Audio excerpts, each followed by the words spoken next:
Hi, I'm Sarah from The Upcoming. A real pleasure to be able to speak to you all today. Thanks a lot for taking the time. Also watched a Christmas movie this morning, so I'm very much in the Christmas zone. I loved your Christmas special.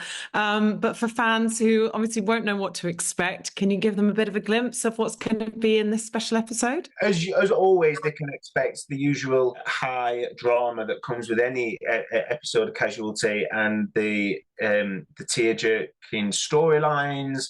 It has all of that, but what it has, even more crucially, is interviews and inserts from real life situations.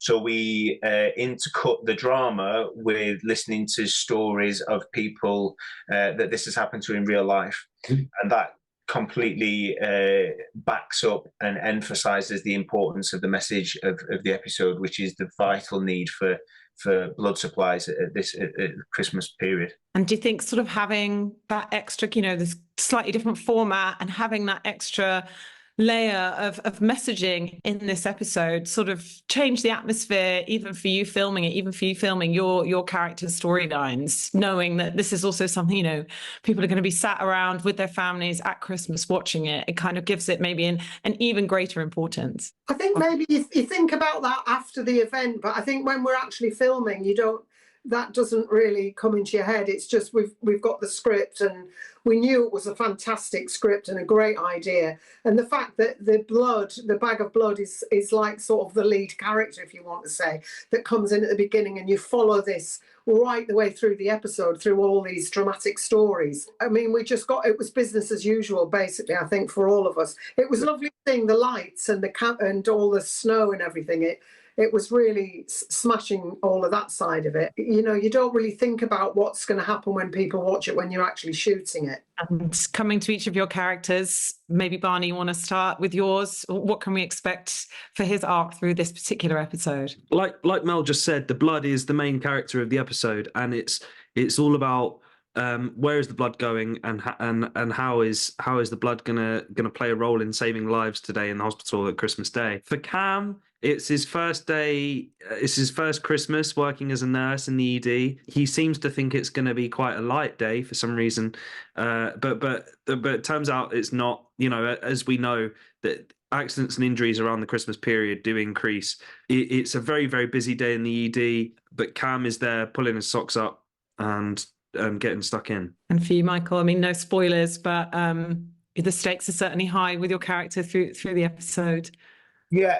I mean, for Ian, as all of the characters in the show, is part of this amazing team, and I think that's what we see from this episode is a bunch of dedicated, committed people that have all got one aim in life, and that's to help others. And I think we get a real sense of that camaraderie and that teamwork in order to pull that off. Working against all the odds when, supplies are so low, ED's at breaking point, all they've got is each other to rely on, and, everybody has their part to play. And Ian does that in many times, but in this particular one, it's for the goodness, because there is no other option. There's no other option for him to play his part in that moment. What comes of that afterwards is the unforeseen. But for him, he loves being part of the team and playing his part. And for you, Melanie? Yeah, I think with Shiv, I mean, she's obviously a workaholic and she's right where she should be. But I think it's that banter as well that she keeps everyone going. Even though there's these dramatic things happening, she's still like keeping the comedy going, telling a few gags, passing around the chocolates and trying to keep her team strong and encourage them, basically. And that's Shiv all over. And kind of being on set, making this episode, I guess, because you sort of already finished the previous season. So kind of bringing everyone back together, did that almost feel quite special? And did you have to kind of get into the Christmas spirit, even though it wasn't Christmas? It was great seeing everybody, to be honest. And I think Barney said earlier, it's when we get to work in scenes all together, it's fantastic, because we get on with each other, especially when it's a Christmas atmosphere. So It was really, I'll never forget shooting it, really. It was a special time. And yeah, what do you think, guys? Well, the thing is, we're always working anyway. Like, just because the show's off air, we don't stop filming. We film all year round, so we're always working. So it wasn't as if we'd had a break and then we all came back together. However, what these episodes do when we know that it's going to be a special episode and everybody's excited to work on it. It raises the spirit in the building, and everybody knows we're working on the Christmas ep, and have you seen the snow outside, and all the crew have got their Christmas jumpers on, and so yeah, we never stop working. But when we get to work on an episode that we know is going to be a one-off special like this, it does. It's brilliant when everybody comes together, because you're hoping, but you're being part of creating something that could have a great impact. And it's always nice to just switch things up. Just echoing what the guys said, it's just really nice, isn't it, to come in?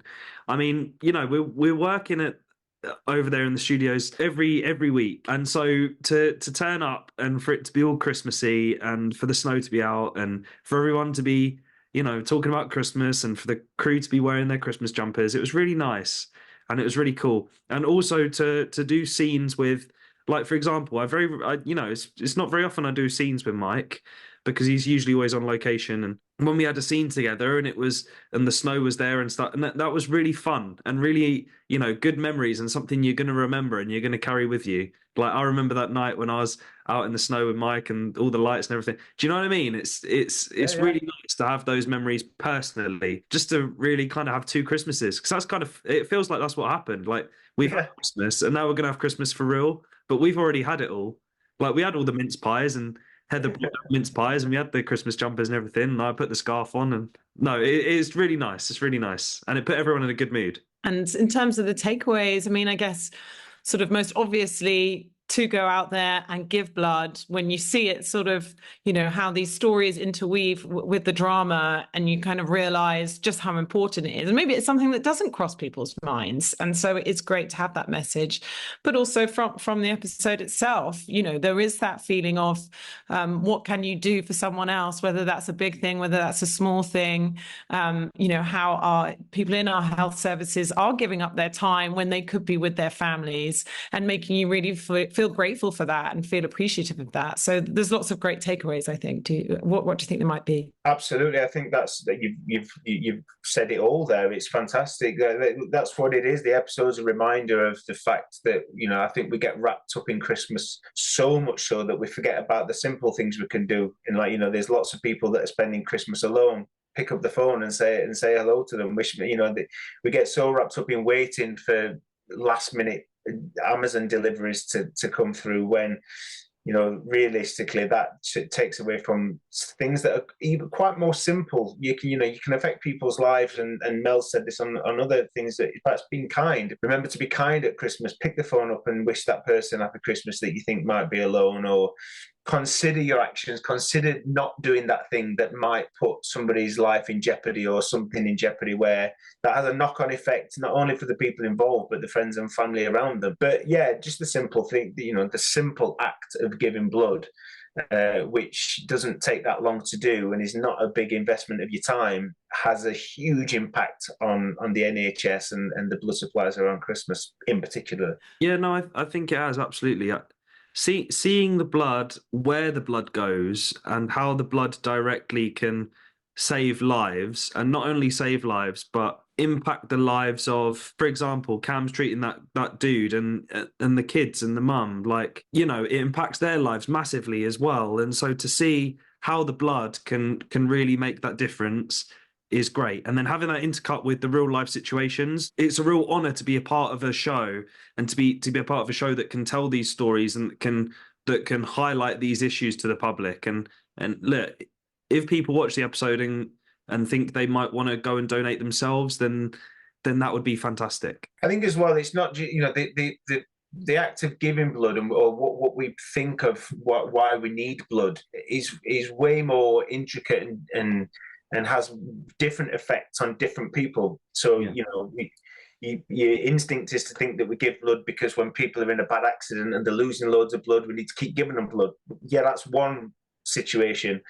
But just one bag of blood, what it can do to prolong somebody's life, like a young girl who's got a long-term illness that might give her another week with her family, or, you know, so it's the varying effects that one bag of blood can have on different people and their immediate friends and family. Well, we see Stevie give blood, and at the end of the episode, she gets a text from the NHS saying your blood was sent to Holby Hospital. So the full circle moment is her blood has ended up saving someone in that hospital.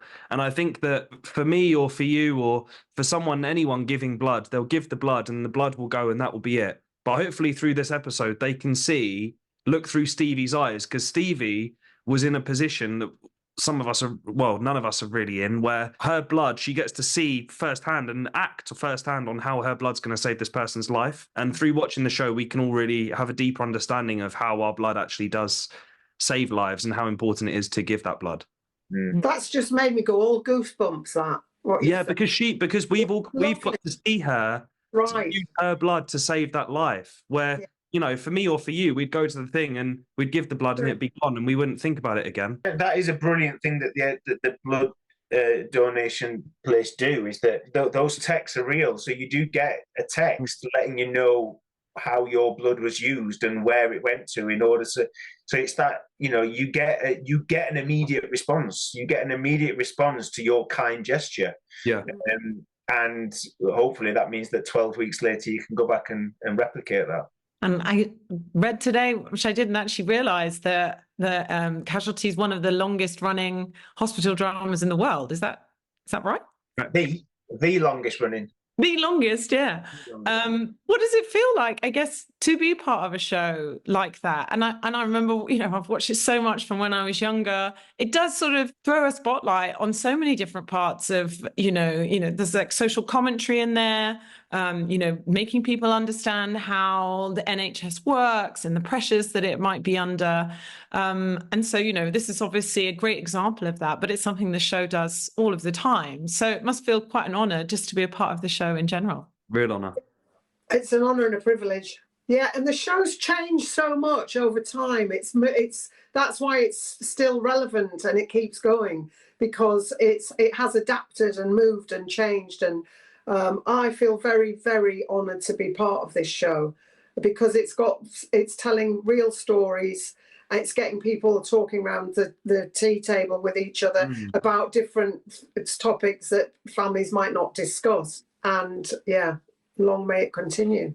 I think that's one of the biggest things why we can always keep the show feeling fresh, is because there's a never-ending supply of stories. We can change the format and we can change the way we tell stories in order to keep up with the trends and the styles of, you know, streaming and dropping things on iPlayer before it comes on and all that kind of stuff. We can do that behind the scenes, but what we have done for us is the fact that society changes and social issues change. Well, it's our job to keep up with those changes and represent them on screen, so that, you know, we can make a change to people's lives. 100%. Well, I think I'm out of time, unfortunately, but thank you so much for sharing all that with me. Congratulations on the show in general, but particularly this episode. Can't wait for everyone else to see it at Christmas. Thanks so much. Thanks, Sarah. Thanks, Sarah. Bye-bye. Nice to chat to you. Thank you. Bye.